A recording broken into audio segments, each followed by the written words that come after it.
Hi, it's Ed Kaminsky, and here we are in Redondo Beach, California. I'm with Strand Hill Properties, Christie's International, and I'm here to tell you that we are live. This is called the Ed Zone. And today's episode, we want to talk a little bit about beachfront living and the nuances, the differences between all the beach communities and what living on the beach is like. What are the differences? What are the price differences? They're not all the same. It's not like you have a house on the beach and they're all priced the same along the coast. They're really quite differently. Standing here, we're down the beach. What you're going to see behind me? Palos Verdes. I'm going to start with Palos Verdes first. Palos Verdes, if you can see it, if you've been there, you know that most of the coastal living in Palos Verdes is really high up on a cliff. It is breathtakingly beautiful. It reminds you of the coast of Italy or Lake Como or any of those places. It is stunning. The accessibility to the beach, though, is limited. Most of that coastline is more rocky, not friendly for beach activities. Certainly some great surf spots up there, but the accessibility from homes and the waterfront can be a bit challenging, but it's certainly beautiful. As you move down the coast in the Hollywood Riviera, another unique area, when you own property there, you actually own your home and the land beneath it all the way down to the median tide line. A very unusual type of ownership when owning beachfront property. As we make it north here to Redondo Beach, where we're standing here, this is Redondo Beach, a community of a lot of condominiums on this block as well as single family homes. A very unique area too, where you have two separate paths. One that's a walking path, one that's a bike path. And when you have this level of height above the beach, this area of Redondo offers incredible privacy.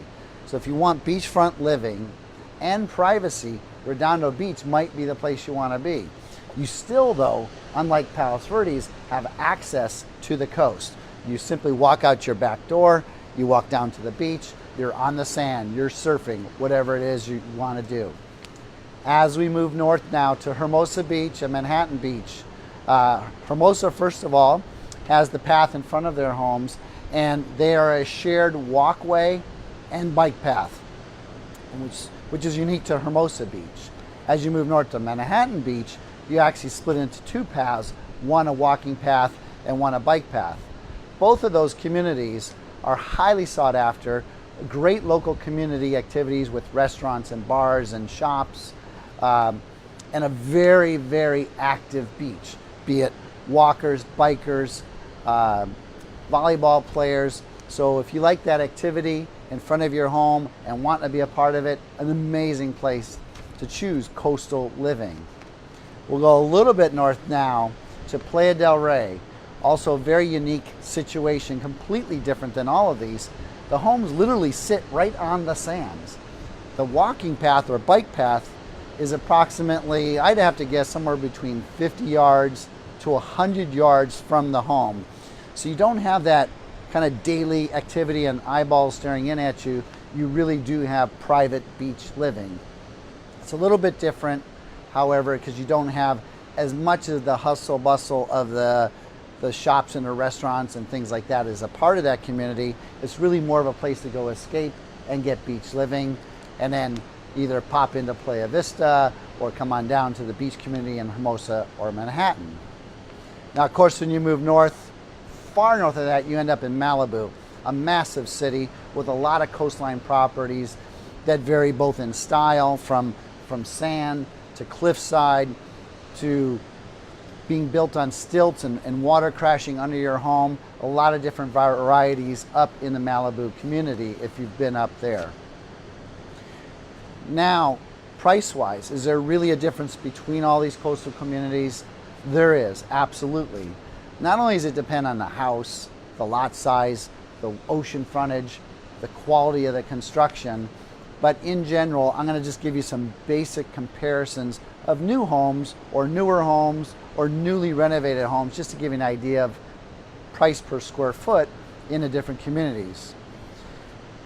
Just a couple weeks ago, the largest sale in Los Angeles County just took place in Malibu. An 8,000 square foot home sold for $110 million. The co-founder of Hard Rock Cafe, Peter Morton, just sold that home. That's $13,750 a square foot for that home. By far the largest price per square foot I've seen on the coastline in my career. Now, is every home in Malibu $13,000 a square foot? Certainly not. I'm certain you can find homes anywhere from probably $1,800 a foot to $3,000 a square foot on average, like many of the beach communities. Helicopter flying by. As we slide back down into Playa del Rey, I'm going to give you some of the price per square foot as we come down the coastline again. So in Playa del Rey, you can get a newer home. Again, this is right on the beach, not a lot of foot traffic, for around $2,000 a square foot. Venice, which is actually just north of there, is averaging about $2,400 to $2,800 a square foot for coastal living in Venice. Venice, known as the hot spot for the new Silicon Beach. The high-tech industry is booming down there and becoming much more popular. But as you know, Venice is a very eclectic community. So if you're good with that kind of uniqueness, certainly Venice is something to look at. All right, now we get back down to the South Bay, Manhattan Beach.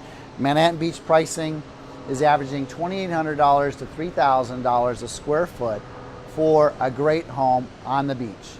Again, the unique factors of Manhattan Beach is the community, the restaurants, just the amazing appreciation has continued to take place on the coastal properties here in Manhattan. Hermosa Beach, very similar to Manhattan Beach, a little bit less expensive. They've run from $2,000 a square foot all the way up to $3,000 a square foot in Hermosa Beach. Pricing is really going to depend if you're in South Hermosa, Mid Hermosa, and North Hermosa. North Hermosa being the most expensive. I'm going to pop back down here to Redondo Beach. I'm actually standing at a coastal home that's been completely renovated, 709 Esplanade. This home is over 9,000 square feet, priced at $14,200,000, brings it all the way down to just over $1,500 a square foot. So based on all the coastal living properties that you have to pick from, this by far is one of the best values if you want square footage and you want privacy. An amazing value at 9,000 square feet at $14 million. So again, this is live. I'm going to just check to see if anybody's come on live with any questions. Do we have any out there? Generally speaking, here's one from Warren. Generally speaking, are the lots on the Strand worth more in Hermosa Beach or Manhattan Beach? Generally speaking, we see a higher price for the lots in Manhattan Beach. If I was going to give a percentage, I would put it around 20%, but it really, really depends. You can go all the way north in Manhattan Beach to what's called the El Porto area and find it as inexpensive there as you would find in Hermosa Beach. And if you go in the north end of Hermosa Beach, you could find it more expensive in Hermosa than some parts of Manhattan Beach.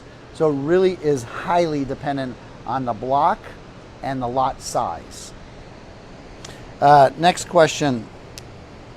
If you had to pick one beach location to buy in, where would Ed buy? Well, I would buy wherever Ed has a listing because I get paid. So that's a great question. To be more honest, that was honest. Really, the best beach to buy in is you have to look at the aspects of what's important to you. Commuting to certain locations, like if you want easy access to the airport, certainly Manhattan Beach is a draw. If you want that walkability to community, Manhattan Beach, Hermosa Beach is a draw. If you want more for your money, clearly where I'm standing right now is going to be the draw. You want privacy, you want to be away from the world, you don't need access to the sand, you're going to Palos Verdes. If you're part of that LA crowd and you want to be in Malibu and that you want that lifestyle, it's a whole different cup of tea. So there really is no right or wrong place where to buy. It's going to be realistically what's important to you with those aspects. We have a question just flown in from Tom in Los Angeles asks, do oceanfront properties hold value better than more inland properties? Oh, by far 100% yes. If you go back to the history of when, just take Manhattan Beach, those beachfront lots were hundreds of dollars at one point, just as were the inland properties. Yet today, to buy a lot in Manhattan Beach, the average price is $12 million just for the land. And if you go inland a little bit, your average price for land is probably $2 million. So it's had significant impact on appreciation being coastal by far. Probably one of the safest places to put money in real estate that I've ever seen before. All right, I'm going to check for any last minute questions. Otherwise, we're going to be checking out. I don't see any, or it's not working. So again, this is Ed Kaminsky from Strand Hill Properties and Christie's International Real Estate. We appreciate you stopping by. If you want to see this home, we'll put the website up on the screen to check it out. Or if it's not, just go to redondooceanfront.com and you'll see some pictures and videos of this home. If you want more information on coastal properties at any time, just reach out to me directly. We'll be glad to help out. Thanks for watching today. Appreciate it.